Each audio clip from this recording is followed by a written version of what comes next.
My first tourist outing today is going to be the Jordan Museum here in Amman. So you come in and you can park in the car park, and in the kind of open air area there is an original Hijaz railway carriage, and there is a replica of some dolmans, Stone Age burials. Dolmans, just there. Rocks on top of rocks. So let's head in. I will not be able to get any vision of the Dead Sea Scrolls. It's a very good display there. It'll be 5JD, go through a couple of security checks, and it's probably just going to be the one layer. Let's go and have a look again at the Jordan Museum.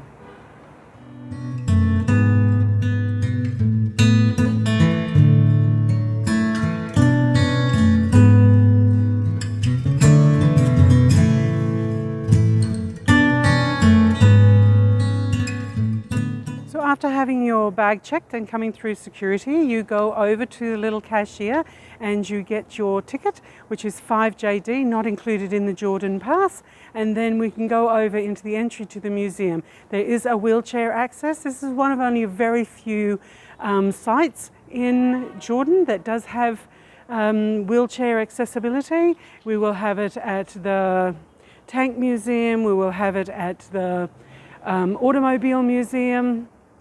I don't think we'll have it at the art gallery, but we will have to wait and see. I can't remember, it's been quite a while.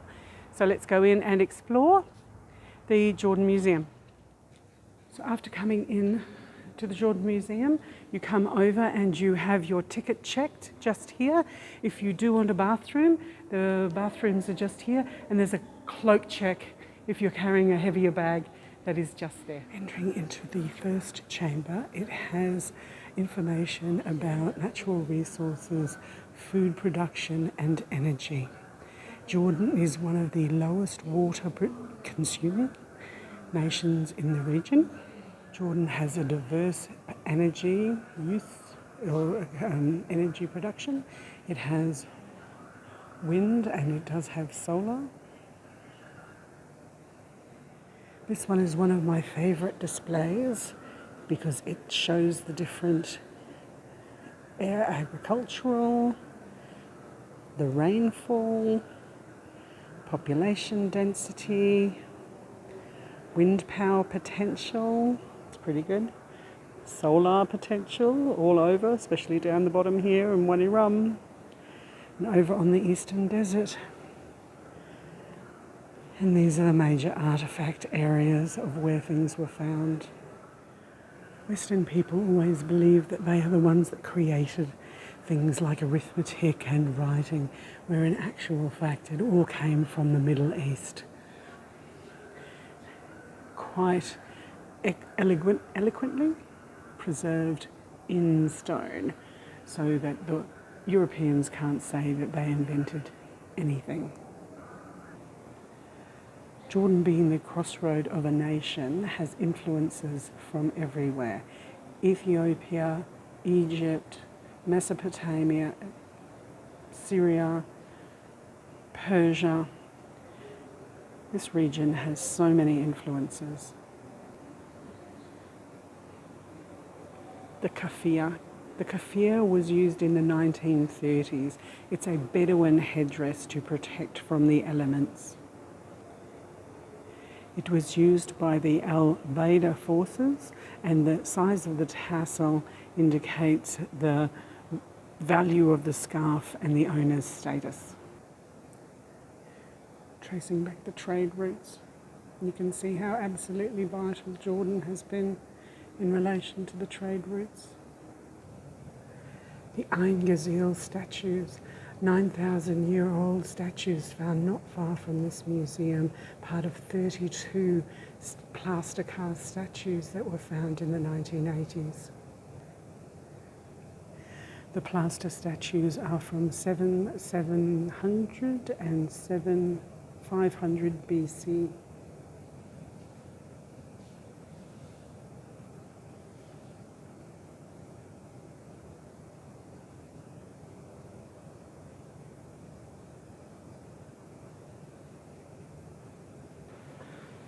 have emptied this hall. It's a little disappointing. But anyway, it starts over here with the lower Paleolithic, middle Paleolithic, and upper Paleolithic, and then heads down to the Stone Age.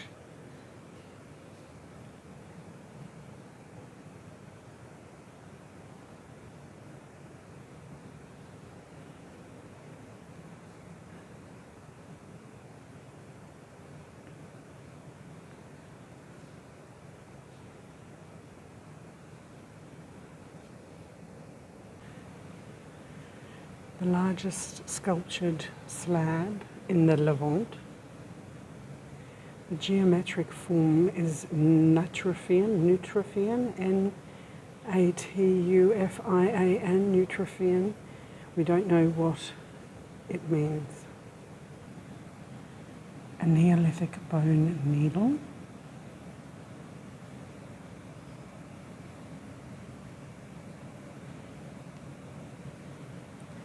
Grinding stones, limestone and pottery bowls,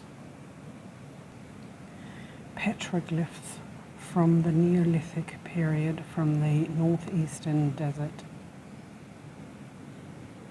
a plastered skull. When the person had deceased and their body had decayed, they would take the skulls back in and cover them with plaster and bitumen to keep them in the house as part of an ancestral cult. The late Paleolithic period, 3600 BC, this is the procession wall, and you can see 1, 2, 3 people standing there holding hands in a procession, and over here is another person as part of the procession. Clay moulds for casting copper from 4000 BC.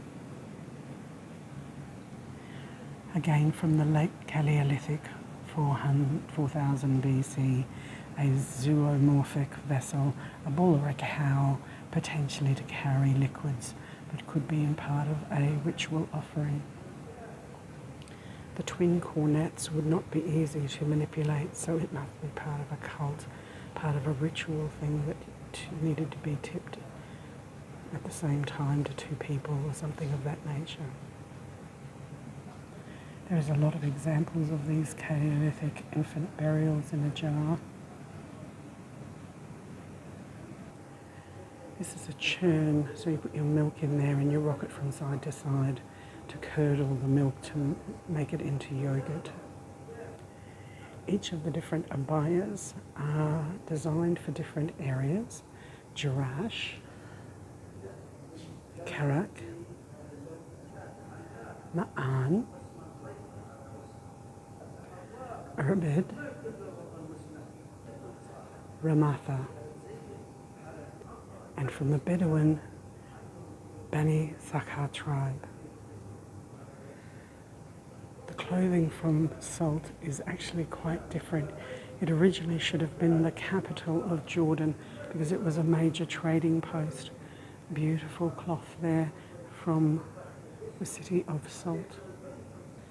The museum follows a chronological order.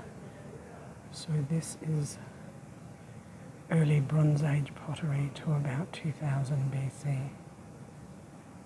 Bronze casting from the early Bronze Age.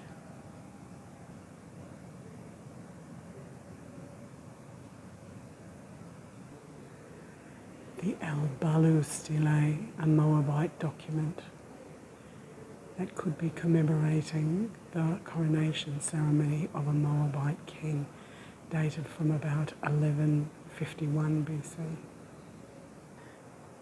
And this is the most important one, I always think, the Mesha Stele.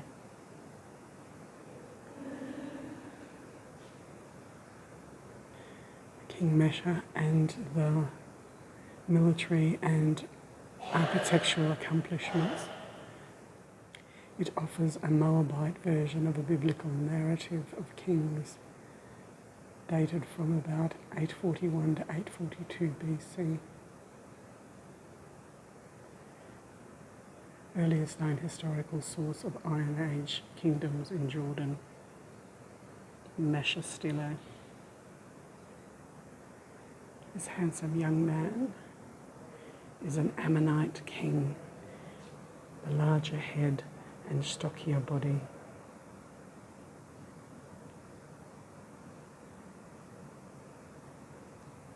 This yellow limestone head of a god has a bit of an Egyptian style to it.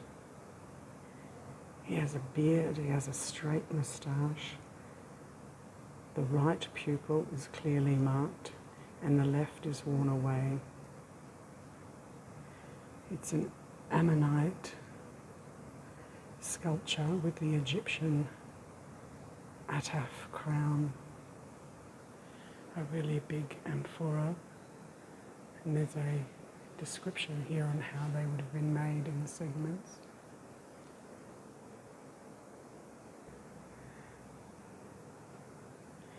Industry here, there is loom weights from looms that would have woven both cloth and for blankets to make tents with. A pottery cult stand that would have been for burnt offerings.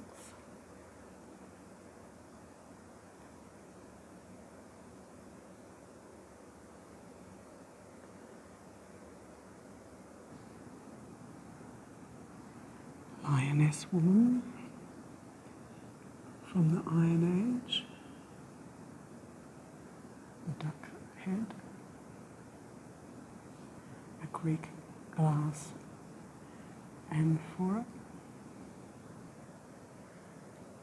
Bronzes from a tomb. Bracelets. Spears. Clasps.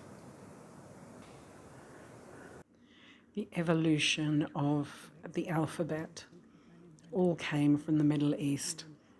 All language, all structure, everything came from the Middle East. Nabatean, 5th century Greek,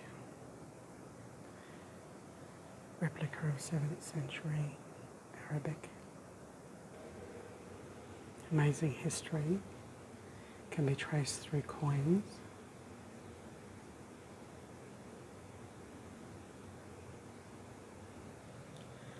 And my favourite part of every household would have been how they illuminate at night.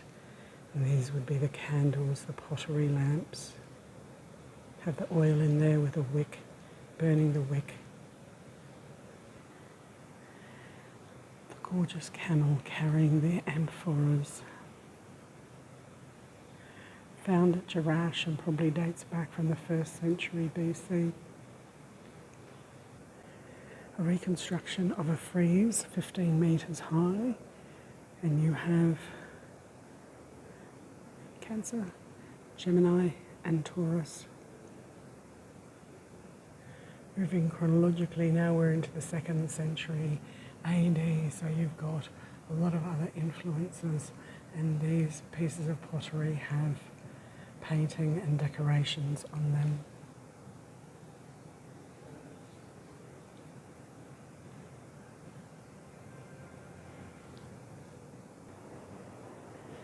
Water is really, really important. So these are the clay pipes. You see a lot of that when you are down in Petra. And that's how they got the water from the top down to the bottom. But they'd be in all of the major cities. Absolutely beautiful artifacts that you can have a closer look at. Different pottery remnants found from archaeological diggings.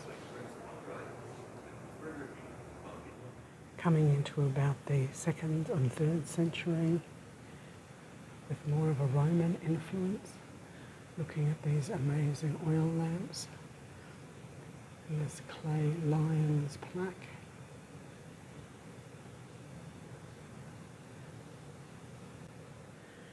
An anatomically correct statue of Apollo from Jerash. Another sculpture from Jerash. A cute sandal.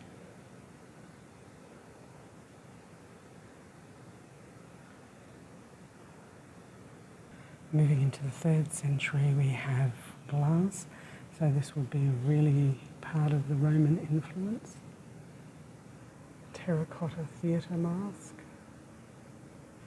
A reclining Aphrodite. A limestone altar. An iron helmet. Early 7th century. So much was actually found in Jerash because it is just the most amazing antiquity. And I think because there are so many oil lamps, because they would have been so common. Oil lamps, I think they're so beautiful. Such a simple but practical piece of artwork and pottery. We'd often ask ourselves, how are these pillars created? And this one is giving us a bit of a rendition, but then this display has these small notches to the side where the ropes would be attached, and then the notches would be removed, allowing a smoother face to the pillar.